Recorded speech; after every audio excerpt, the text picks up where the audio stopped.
Good afternoon. It's nearly 20 to 1. Now, does this put the willies up you? Are the hairs on the back of your neck standing to attention? Well, maybe, because this afternoon we're talking about paranormal. Now, there's two sets of people. You either believe or you don't, and you sort of instinctively know which category that you fall into. I'm talking about paranormal activities this afternoon. We've got the team from Ghost. Now, Ghosts and Hauntings Overnight Surveillance Team. There's a tribe of them, and they're all here today. Good afternoon. Hello there. Hey, Hello. Hey. We've filled them with coffee, which is like rocket fuel, actually. And they're here to have a natter this afternoon and find out all about the group, all about how you got into it, all sorts, actually. And I've been asking some of our listeners for texts and calls about their paranormal experiences. And we've only been on air since 12, and it's actually gone potty already. So we'll probably continue it throughout the afternoon. First of all, I'd like you to introduce yourselves. First of all, we have Fiona here. Fiona, what's your role within the group? Yes, I'm Fiona Vipond. I'm an investigator on the team. So basically that's my role. And how did you get involved with it? What made you decide, I'm going to get to know a little bit more about what's going from on? childhood I'd always been interested in the paranormal because we lived in a haunted house.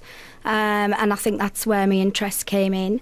And as I got older, settled down a little bit, I decided to just have a look on websites about if there's any teams going, that you can join, if there's anything like that. And I think it was like the Most Haunted that really kicked it off for me. And then I joined a team, and it sort of went from there, and we've flourished, and we're doing really well now. So when you say you lived in a haunted house, was it only you in the house that could see these things going on? My sister, my older sister, she used to see odd things, and my brother did as well. But when I was really little, I'd wake up in the night and say, there's a man standing at the bottom of the bed, and I used to have all the siblings freaked out, and especially if there were sleepovers, and kids would be like, I'm going home, I don't want to stay here. So did they think you were potty, or did they start to think, well, actually, maybe it's how Fiona's seeing things? Yeah, I think I'm still potty, so. But no, seriously, I think that because strange things did used to happen, and my mum, she saw a few things that she couldn't explain. There's one particular night, there was a big spade flying through the air in the yard, just in front of the window, right in front of her, and she'd been a complete sceptic up until that point. And my brother had seen a tall hooded figure at the top of the stairs. He'd seen a Victorian man in the hallway. And did you stay in the house, or did you move out? We stayed in the house up until I was about 10. My mum remarried and we moved somewhere else. But I've had loads of paranormal experiences on holiday. We went to Windermere once, and we stayed in this haunted house. We didn't realise it was haunted, but all sorts of things kicked off. Very, very long story, I have to say, but fantastic. I just love it. I love every minute of it, and I'll continue doing this until I'm old and grey. Now, Ralph's with us as well. Now, Ralph, you're the medium within the group. Yeah, that's true. So what does that mean exactly? You hear the word medium and you think, well, do you see ghosts? Do you see things? Do you hear voices? What happens to you? 99% of the time I'm listening to another voice. So it's like, I don't know, we all talk to ourselves. Even when you're not talking to somebody, you're thinking. And that's what's going on in my mind. I can hear myself. But the weird thing is, I'm obviously getting an answer to some of my questions. So it's like another voice. So do we have a lot of haunted places around the North East then? I would say so, yes. This is one, I would think the North East, because of everything that's gone on up here with the battles, with the fact that you've had paganism, witches, cannibalism, you had everything up here.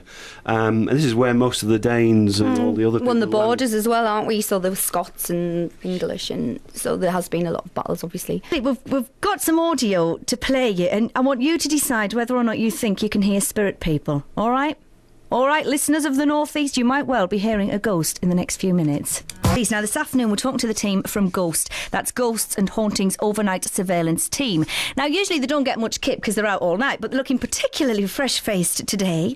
Now, Drew, now you're one of the investigators, but you seem to be the guy who's on the equipment, really. No, well, I'm the sceptic as well. Oh, now that's interesting, because I was wondering if you were all believers, and if you are, that would colour things slightly, wouldn't it? I don't know.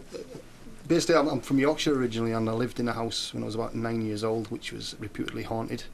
We had the priests in blessing the house every other week, and etc. etc. Saw a few things, heard a few things, and as I got older, I just wanted to pursue it just to see what is actually happening, because people are actually experiencing all these paranormal things, so there must be something in it. I mean, I'm not a complete disbeliever. But you'd like... But so when you go on these vigils and you see things and hear things, do you think about, well, actually, that could have been a door banging, or it could have been... I'll try to debunk first. Now, you take a lot of equipment with you on these nights. Lots of sound equipment and visual equipment and temperature equipment. Just everything that helps us. You know, if his temperature drops, you can't just use your own senses to say that it's a temperature drop. If you've got a laser gun that says yes, the temperature's definitely dropped, then it's, you know, you're relying on a bit of equipment rather than your own senses as well. Because when you're middle of the night, your temperature goes down anyway, and you're tired, and your senses are all at pots. You know what I mean? So you rely on that to sort of say whether or not actually... Just to back up what's happening, yeah. You're just having a hot flush if the temperature goes up, or if it really is. Yeah. So when you see on TV, you often hear of light anomalies. Now, I always wonder, are these not just moths flying in front of the camera? Generally. Oh, I see. I mean, me personally, as a paranormal investigator, they don't actually impress me that much, to be honest, because you can get energy balls, dust, orbs, a lot of camera artifacts. You can get moths, flies. You know, the general belief is you get more orbs or light anomalies in a allegedly haunted house. Yeah. I don't know why that is. But I personally don't think there's anything to do with spirits and ghosts. I think it's just a natural process, but as I say, we yet to find out. That's why we're doing this. Now, you've brought me in some audio today. Would you tell me about that? Well, these are called EVPs, which stands for Electronic Voice Phenomena, which basically is, when we go to an investigation, we set the recorders up to record. We ask questions. It's called asking out. We just say, is there anybody here? Do you want us to, leave a message on our equipment? At the time, we can't hear anything when we play it back. It's when you play it back and have a good listen to it, sometimes you get in the background, you get little voices happening. And these three that I brought in today, they're not any of the team, but it was actually recorded in a place in Durham. So we excluded houses next door because it was just basically a building by itself. Okay. It's like a religious feeling to the building. I mean, I'm not going to give it away where it is, but the first voice is what sounds to us like it's an Irish woman saying, can you help me? I've put it on the disc 3 times so people can listen to it 3 times because you might not get it the first time. Right. The second one is, it sounds like a Welsh woman. Basically, Fiona had asked the woman if she wanted to leave a message on any of her equipment, and it basically says, nighty night, the night is over. And then it starts speaking in what we can only distinguish as Welsh, or it's not English. Okay. And then the third one you hear is later on up in the same area, and you hear a man's, sounds like he's clearing his chest. Yes. And then you hear a little boy or a girl saying, pick me up, and then giggling. And then you hear the man guttural, the choking again or whatever it was. But what stands out about these is they're really clear. I've heard loads in my time, and they're all just fuzzy noises, really. You've got to really, really... Because there's a film, isn't there, White Noise? Is that what I'm going to hear? Same sort of effect. Yeah. Sort of a crackly sound. No, they're all clearer than that. Oh, right, okay. Yes. Well, the hairs on the back of my neck's already standing up, so let's just stick it on. We're going to hear it 3 times, and let's see if we can make it out.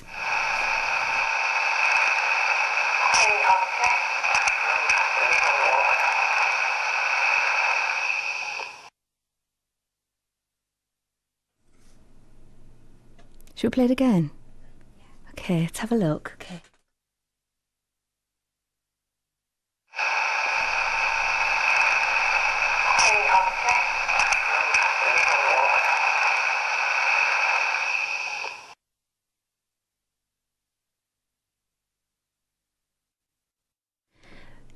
I can hear Can You Help Me?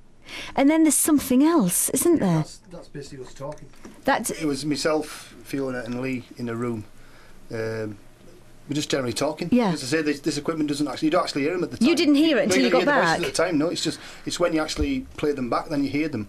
Did you look into it to find out who that woman could possibly have been? No, but, what I put 2 and 2 together, I thought allegedly, it's a Catholic building. And I thought, Irish Catholic nuns, la la la. I just put 2 and 2 together. About why it was in this office, I'll never know. But she's definitely saying, "Can you help me?" Can you help me? There's no doubt about that. in my mind anyway. No, definitely, I can hear it as well, actually. Yeah, it's I would pretty be interested. Do you think it's a load of baloney then? I want your opinion this afternoon, please. Or is there something in it? And maybe, like me, you're thinking, oh, I definitely heard, can you help me there? Send me a text, let me know. 077 86 200 954. Or you can email this afternoon, gilly.hope@bbc.co.uk. Now, we have got a number of people who would like to speak to you guys, actually. Now, we're coming up to 1 o'clock. Rather than squeeze everything in, would you be able to hang around till after 1? Yeah. Gonna have more coffee? Yeah. Oi. Okay, so we'll do that. We'll stick on a song. We'll check out the region's roads, and then the team will be back after 1 this afternoon. Well, Zoe... Spiller and Groovejet from a few years back now. It's just gone 1:05. It's Saturday afternoon. Hello, my name's Gilly Hope, in for Clarky and Wilco until 3 today. Now, we started the ball rolling just after 12, talking about paranormal and about your experiences, really. And to be honest, it's gone absolutely potty here today. Now, the team is still here from Ghost, which is Ghosts and Hauntings Overnight Surveillance Team. And we've had a lot of calls, lots of emails and texts of people with a lot of questions, really. God, now we're talking to the team from Ghost this afternoon. We've had loads of texts. We've got a lot of emails here. And something that you guys have been reading the emails over the last few minutes, and something that keeps cropping up on the emails is what? Ouija boards. Now, we've been asking this afternoon for your paranormal experiences, if you've been involved in Ouija boards, or if you think it's a load of baloney. But a lot of people have tried them and something happens. But there's so many myths. Is it naughty spirits coming through? Is it someone pushing the glass? Yeah, I've got to tell you this, that the Ouija board itself, let's just break the word down. Ouija. Yes. It's French and German. It was a game invented by Parker Knoll, the Parker Games company. Basically, it was a push-push game. You were to ask a question that everybody knew the answer to, and your idea was you would stop them getting the answer. Oh, I see. Yeah, so it was a kids' game. So you could buy it for Christmas? Yeah. It was a blue box, wasn't it? Blue, yeah. But the thing is, it's what's happened with it since then is people have started to use it to communicate with, because one session in particular in London took off, the actual glass took off before anybody asked a question. And they got an answer before they'd actually asked the question, hence now the Ouija board thing. But everybody has this idea that they're the dangerous, the nasty, the horrible. And I'm going to say they only are if you want them to be. There's a lot of margin for, there's a lot of scope for error as well. If you want that glass to move, you'll move it. You know what I mean? No, what do you mean? Well, No. anything, you basically put your fingers on the glass. Yeah. So anything that can be manipulated by a finger end, you know what I mean? It's like people can move it themselves. So, from my mind, I'm very sceptical about Ouija boards anyway. But when we've done them in the past, we tend to put your fingers upside down, so your nails actually on top of the glass. So there's no pressure, you can't use it. Well, the moment it's anybody tries to push it, your fingers are going to slide away. You can see it happening. We've got a text in here from Steve. Will you ask why I keep dreaming of people who I know who's passed away? Yeah, that's a memory log. Okay, your mind's a fantastic piece of work, and it will log people that you would know. And it's not only that, because they've passed away, it's obviously trauma. And your brain's going to quite quickly log onto it that, you've got a past memory that you can think of as a person that's there. But it's not necessarily what I always say to people. When you're working on dreams, it's not what's going on in the dream, it's the storyline. Lee Stevenson, he's also part of the team. He is an investigator, but you coordinate the investigations. Now, you've been around loads of parts of the region. How do you actually find a venue? Well, a lot of the time, it could be a case of going through telephone directories, just driving around the streets, just seeing if you can find anywhere that could potentially have spirits within them. Also, you might just go out for a meal somewhere, go for a drink somewhere, and you can sense there's something around in the area. So you just maybe ask the owners of the location, see if you can go in. And you'd arrive en masse, would you, the five of you? No. Quite often it might be just one or two of us might stumble across a place, ask about whether we could go in and investigate, and then just arrange a date. Great stuff. Well, thank you very much, you lot, for coming in today. Thank you. Thank you. And give me a call. We'll still take your texts. We'll still take your suggestions and your stories this afternoon. Usual text number 077 86 200 9.